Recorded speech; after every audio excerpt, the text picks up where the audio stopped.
जमीन पर, हवा में या फिर समुद्र में जिन आर्म्स एंड इक्विपमेंट का प्रयोग होता था, आज टेक्नोलॉजी की वजह से उनमें बड़ा परिवर्तन आपको देखने को मिल रहा है। टेक्नोलॉजी ने डिफेंस सेक्टर में एक नए अनकन्वेंशनल वारफेयर को जन्म दिया है। Drones, cyber warfare, bio weapons और स्पेस डिफेंस जैसे अनेक एलिमेंट डिफेंस सेक्टर के लिए चुनौती बनकर इस समय उभरे हैं। आज कन्वेंशनल वारफेयर का जो स्वरूप हम अपने आसपास देखते हैं, वह आज से 50-60 साल पहले के स्वरूप से कहीं ज्यादा अलग है। जमीन पर, हवा में या फिर समुद्र में जिन आर्म्स एंड इक्विपमेंट का प्रयोग होता था, आज टेक्नोलॉजी की वजह से उनमें बड़ा परिवर्तन आपको देखने को मिल रहा है। लेकिन साथियों, डिफेंस सेक्टर पर टेक्नोलॉजी का प्रभाव सिर्फ कन्वेंशनल वारफेयर तक ही सीमित नहीं रहा, बल्कि टेक्नोलॉजी ने डिफेंस सेक्टर में एक नए अनकन्वेंशनल वारफेयर को जन्म दिया है। Drones, cyber warfare, bio weapons और स्पेस डिफेंस जैसे अनेक एलिमेंट डिफेंस सेक्टर के लिए चुनौती बनकर इस समय उभरे हैं। ऐसी स्थिति में एक परिवर्तनकारी दौर में जिस तरह से आप डिफेंस रिसर्च एंड डेवलपमेंट के क्षेत्र में अपने कदम आगे बढ़ा रहे हैं, वह निश्चित रूप से हमारे डिफेंस सेक्टर को और भी ज्यादा सशक्त और मजबूत बनाएगा, ऐसा मेरा विश्वास है। और सबसे बड़ी बात यह है साथियों कि यह काम कोई एक संस्था, कोई एक इंस्टीट्यूशन अकेले नहीं कर रहा है, बल्कि देश के scientist, industrialist, academia, startups, MSME और हमारे यंग एंटरप्रेन्योर्स, ये सभी एक साथ मिलकर इस काम को कर रहे हैं। मुझे ऐसा लगता है कि वक्त आ गया है कि डिफेंस सेक्टर में प्राइवेट सेक्टर की भागीदारी को अब लीड लेना चाहिए। पार्टिसिपेशन की बात नहीं कर रहा हूं, बल्कि प्राइवेट सेक्टर को अब लीड लेना चाहिए।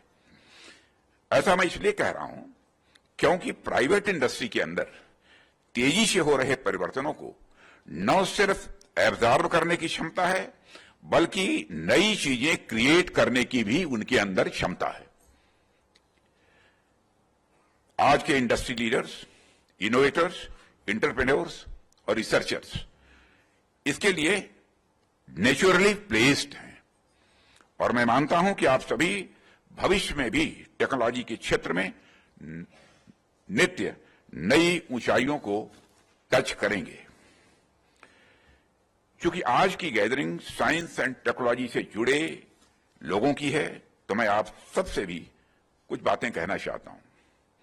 मैं समझता हूं कि टेक्नोलॉजी दो प्रकार की होती है। एक वह जो कंटिन्यूअस इंप्रूवमेंट ओरिएंटेड होती है, और दूसरी डिसरप्टिव प्रकार की है, जिससे आप सभी परिचित हैं।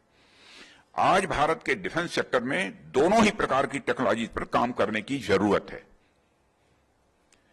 जब हम आपको नए नए चैलेंजेस देते हैं और आप उन्हें पूरा करके दिखाते हैं, तो निश्चित रूप से ही आप इंक्रीमेंटल और डिसरप्टिव दोनों प्रकार की टेक्नोलॉजी के क्रिटिकल गैप को आप फिल कर रहे होते हैं, उसके भर रहे होते हैं।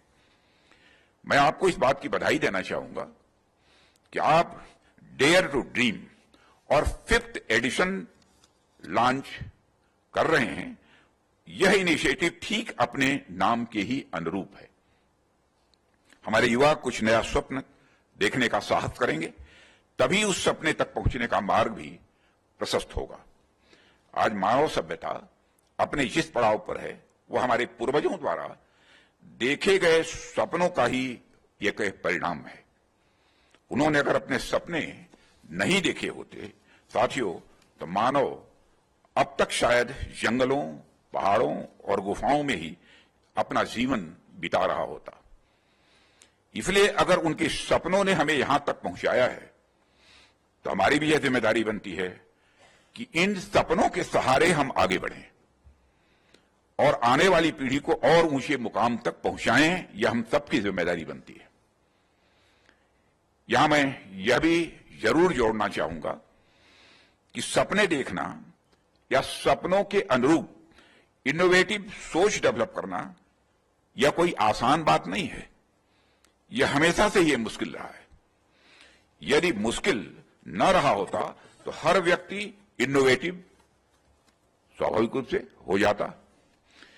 ऐसा क्यों है कि करोड़ों में कोई एक ही आर्यभट्ट निकलता है और जीरो की खोज करके पूरी दुनिया की गणितीय दिशा को, मैथमेटिकल डायरेक्शन को एक्सचेंज कर देता है।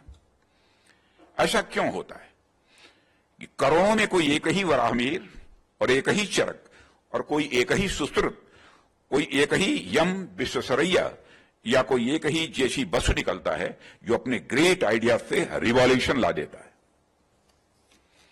पर इसके साथ ही एक दूसरी बात भी ध्यान देने योग्य है साथियों, वह यह है कि माना कि अनकन्वेंशनल तरीके से काम करना बहुत ही कठिन होता है,